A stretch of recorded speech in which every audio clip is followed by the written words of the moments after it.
3 भारतीय जानें आपने ली है। क्या एक भी चीन का जहाज को खरोच आई है? तो क्या सोच के आपने भारत पे चढ़ गए कि ये कमजोर है? अबे न्यूक्लियर बॉम्ब है हमारे पास। ठीक है साहब, आप चुप रहेंगे तो वो आप पे चढ़ेगा। हम मिनाज के स्कूल के टाइम चुप्पी साध के बैठे थे, आज हमारे 3 जहाजों पे हमला हुआ है। हमारे 3 जो हैं नाविक, उनको मार डाला गया, मर्डर किया गया, और एक शब्द नहीं है सॉरी का, माफी का, गलती हो गई, कुछ नहीं। हमारे बाप का राज।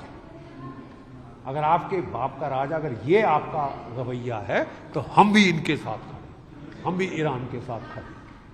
ठीक है साहब, आपको जैसे को तैसा।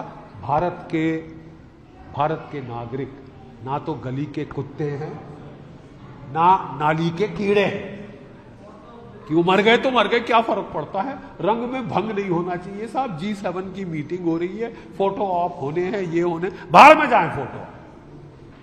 हमारे 3 घरों में मातम मन रहा है। शहादत कुर्बानी क्या होती है, भाई को खोना क्या होता है, मैं जानता हूं। मेरे बड़े भाई साहब 1965 के युद्ध में शहीद हुए। सब लोग आए अफसोस करने, सारे मिनिस्टर पहुंच गए, सब लोग पहुंच गए। 3 दिन के बाद हमारे घर में अंधेरा था। दिवाली में हमारे घर में अंधेरा। साहब हमसे तो नहीं देखा सर, लुक सामने रखिए ना। हमसे तो बिल्कुल नहीं देखा जाता कि आप एक भी हिंदुस्तानी का कत्ल करें, खरोच निकालें। पाकिस्तान ने ये किया था, उसको संदूर में आके खमियाजा भुगतना पड़ा है। डोनाल्ड ट्रंप साहब क्या समझते हैं, वो बहुत ताकतवर हैं, बहुत बड़े दादा हैं। आपकी दादागिरी हमने ईरान के खिलाफ देख ली है, कितने दादा हो तो। नेगोशिएशंस डील के ऊपर भी लगातार बात हो रही है। आपको लगता है कि यूएस ईरान नेगोशिएशन डील्स या सीज फायर डील्स सही में होगी, या एक बार फिर से ये कहीं ना कहीं अब एक और षड्यंत्र रचने की कोशिश की जा रही है और ये डील एक। देखिए साहब, आप अपनी विश्वसनीयता 0 से भी कम कर लो तो आप पे कौन विश्वास करेगा। हर बार आपने बोला है कि मैं जो है सीज फायर करूं, ठीक है। 2015 में ओबामा साहब ने पूरी डील कर ली, आगे कागज 2018 में आए, कागज के कचड़े में डाल दी। आज वो डील नहीं मिल रही, वो डील के बराबर भी आप नहीं आ सकते। और इसके लिए इनकी नानी खिसकी जा रही है, ठंडे पसीने आ रहे हैं कि अमेरिका के लोग मेरे को क्या बोलेंगे। क्या झक मार के तूने 107 दिन लड़ाई करी, तू कह रहा था कोई लंबी फॉरएवर वॉर नहीं करेगा, तूने किया क्या? तबाही कर दी है दुनिया की इकोनॉमी, भारत की इकोनॉमी को चोट पहुंचाई है। और हमको कहा जा रहा है कि ग्रिन एंड बेयर इट, कि मुस्कुराओ, तुमको मुंह पे लात मारेंगे, नाक में से खून बहाएंगे, तुम मुस्कुराओ क्योंकि तुम हमारे दोस्त हो। अरे साहब, ऐसे दोस्त हैं तो दुश्मन भले। शत्रु बोध हो गया है हमें, आप कितने दुश्मन हैं कितने नहीं है। 3 भारतीय जानें आपने ली है। क्या एक भी चीन का जहाज को खरोच आई है? 90% ईरान का तेल कहां जा रहा है? चीन को जा रहा है। 90% ईरान का तेल चीन को जा रहा है। 80 जहाज 100 जहाज चीन के निकल गए। एक के ऊपर आपने हमला किया नहीं किया। रूस के जहाज को हाथ लगाने की हिम्मत है तुम में, अमेरिका नहीं है। तो क्या सोच के आपने भारत पे चढ़ गए कि ये कमजोर है? अबे न्यूक्लियर बॉम्ब है हमारे पास, ईरान के पास नहीं थे। उसने तुम्हारी ऐसी तैसी कर दी है, तुम्हारी बत्ती बंद हो गई है साहब, नाक से धुआं निकल रहा है। ठीक है, और भारत के ऊपर उंगल मत देना साहब, उंगल टूट जाएगी क्योंकि यहाँ की जनता में आक्रोश है। गाजा पे विदेश नीति को लेकर सवाल उठे, जिस तरह जयशंकर ने भी जिस तरीके से बातचीत की वैसे क्या लगता है, जिस तरीके से 3 भारतीयों की मौत के बाद कहीं ना कहीं विदेश जो मंत्री है उनका कहीं ना कहीं इसमें जवाबदेही बनती है? देखिए साहब, ये किसकी जवाबदेही बनती है किसकी नहीं बनती है, हम देखना चाहते हैं अंतिम रिजल्ट क्या है। क्या ये हमले चलते रहेंगे या हम आवाज उठाएंगे? हमारी पहली आवाज, हमारी गलती में मुझे लगता है ये हुई कि हमने बड़ी धीमी आवाज उठाई कि यार अमेरिका बहुत ताकतवर है, अमेरिका से हमको ट्रेड डील करनी है। तुम ट्रेड डील के लिए मरे क्यों जा रहे हो यार? अगर नहीं होती ट्रेड डील अमेरिका में से तो क्या कयामत आ जाएगी? नहीं ना, क्या कयामत आ जाएगी? क्या हम यूरोप को नहीं बेच सकते, चीन को नहीं बेच सकते, रूस को नहीं बेच सकते, अफ्रीका को नहीं बेच सकते? दूसरी मार्केट ढूंढो।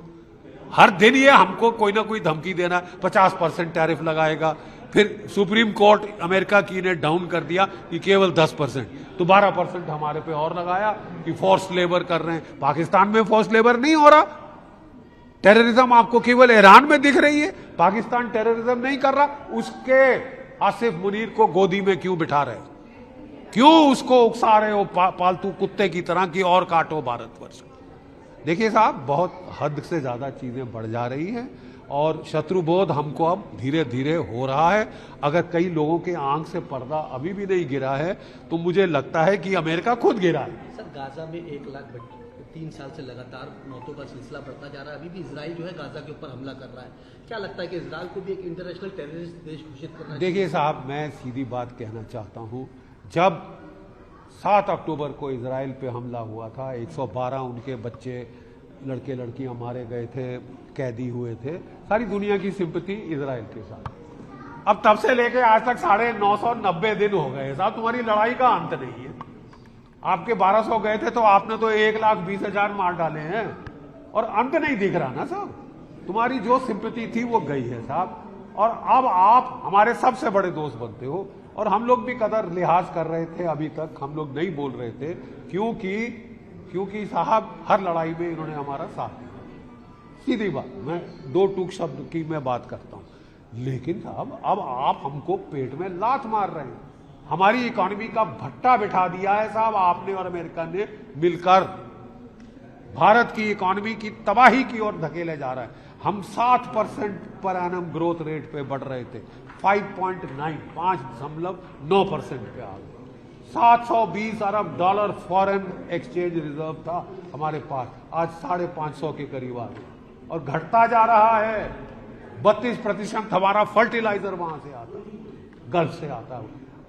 पहले हम गल्फ से तेल लेते थे, वो बंद करा दिया। हमने रूस से तेल लेना शुरू किया, वो बंद करा दिया। कह रहे 500% टैरिफ लगाएंगे। अरे तुम दोस्त हो या दुश्मन हो? तुम तो मुंह में राम राम, बगल में छुरी है साहब।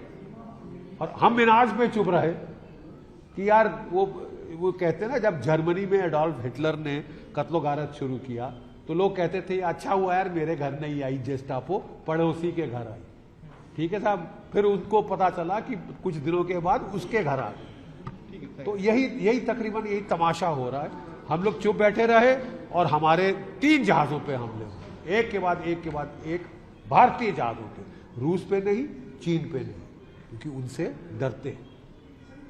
हम उनको दोस्ती के नाम पे बनाओ चार्ली, आप समझ रहे हैं ना क्या शब्द बोल रहा हूं, क्योंकि फौजी भाषा मेरे को अच्छी खासी आती है, लेकिन अब फौजी भाषा इस्तेमाल करने का वक्त आ गया। आप हमारे लोगों की जान ले रहे हैं। ठीक है साहब, और ये भारत की जानें इतनी सस्ती नहीं हैं। Indians are not for killing. जय भारत, जय हिंद।